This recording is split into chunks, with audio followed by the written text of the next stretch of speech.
teenagers, we often wait outside the voting booths for our parents to vote.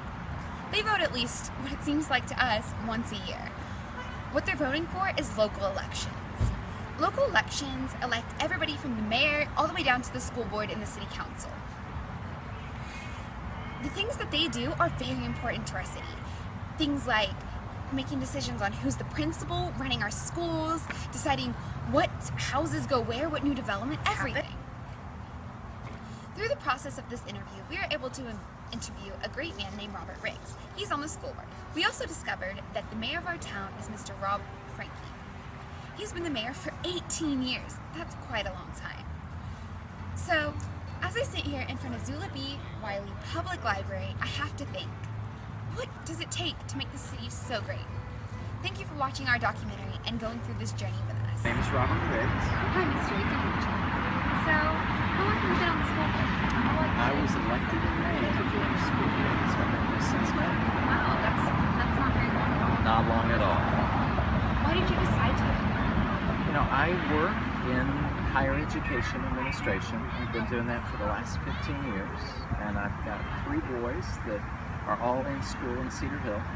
And just came to the point where I felt like the best way to be a part of my kids' lives and make sure the schooling was as strong as it could be was to be a part of the school board. That's interesting.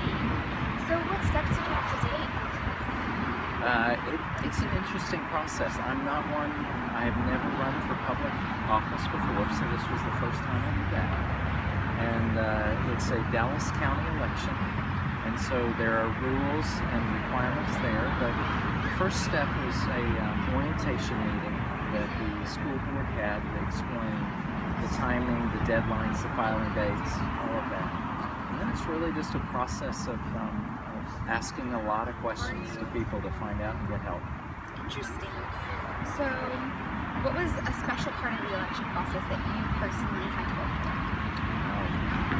I think probably the most challenging and the most rewarding was after looking at the people or dividing up the city and figuring out how to go and introduce myself. But since this was my first election, a lot of people didn't know who I was. So I wanted to introduce myself to as many different people that would vote as possible. And so I went door to door and knocked for about 30 days and just knocked on doors from 5 to 8 at night on weeknights and all day Saturdays, just getting to meet people and understand what they were interested in. They had kids in the school systems, what they liked, what they didn't like, talking to teachers. So it was really just the meeting of people, I'd say, that was the most interesting. You definitely did a really good job with that. I remember when you were getting elected, me and my family were watching my brother's soccer game, and you came up to us, and we're like, oh, okay. And yeah, so that's how we figured out about it. Oh, that's great. I went to going to places where people are. That was the first step of just trying to understand. I lived in Cedar Hill for a long time, and so I had an idea of where soccer games were and baseball games, and where people take their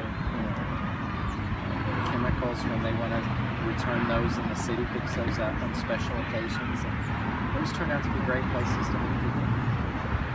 So what exactly is your job?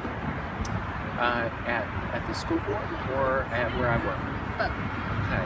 Well, where I work is Dallas Theological Seminary, and I'm the Vice President of Operations, and that means I oversee all of our campus facilities, our technology, security. We have a bookstore and 2 large high-rise apartment complexes. I oversee those as well. So I'm very involved in all of the facilities and equipment and the running of school systems. I'm also the executive assistant to the president there, so I interact with board members all the time, and I'm responsible for strategic planning and helping the board members implement policies and procedures that make the school work well.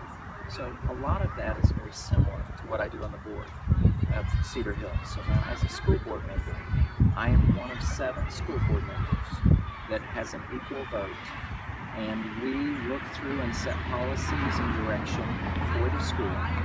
and we hire the superintendent and make sure that he's effective. That's my real number one. That's our entire job. Making sure the superintendent's effective? That's right. So that's really our job. Is we have one person that reports to us, and he sits on our board, but he has a non-voting member. But he's very active and sharing with us what he's doing, and we give input and direction to him on how he can be as effective as possible. So fortunately, we have a very good superintendent now, Orlando Riddick. He's a very knowledgeable, capable young man that has a lot of energy, so it's going to be very good for us. So how does your job on the school board relate to the rest of the school board's jobs and the outcome that comes out of the school board? That's a difficult question. Each of the members of the school board is a part of a body, and they'll actually even call it a team of 8. Together, the 7 of us working with the superintendent. Our overall job is to improve schools to the best possible. As a school board member, we're trying to do that by giving the tools to the superintendent he needs, whatever that is.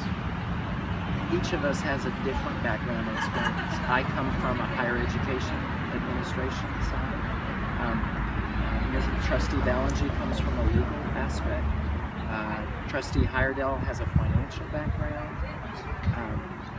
Trustee Roberts has a sales and marketing and communication background, as does Wendy Hodges-Kent.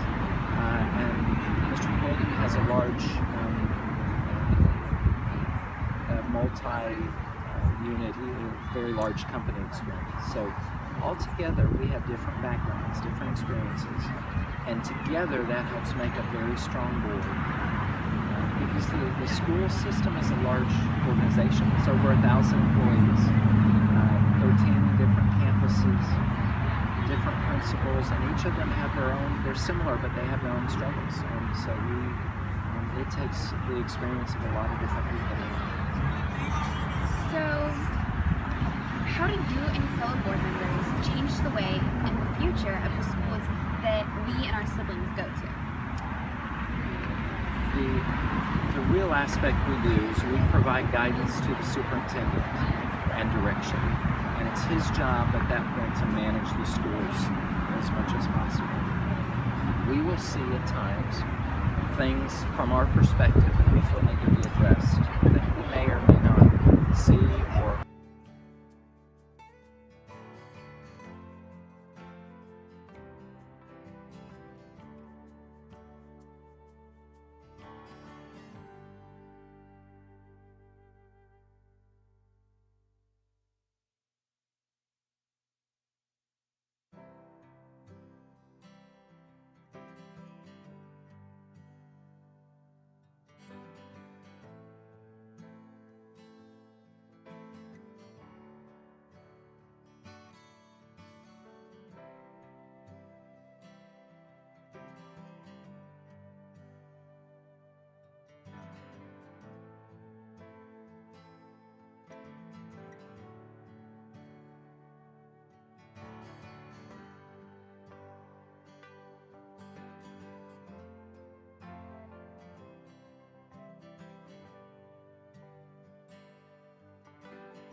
that became really evident to me as I was young.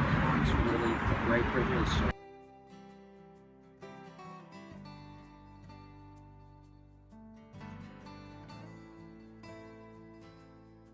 students in classes to be able to read above their level.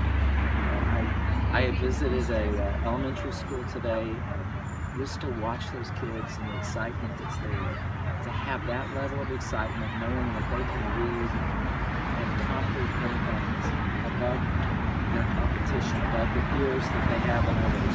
I think that would really draw a lot of students. My background is engineering, so math is also important. The students are not afraid of it, but they feel confident that they can attack and address a problem and break it down into smaller components and figure a way through it. So I think seeing kids develop in that is really valuable. Interesting. So since we're getting older, how would you recommend the best way to get involved in our school districts? I know one of the tools that the superintendent has is he has a round table that is comprised of people from each school. Being able to talk with the superintendent one-on-one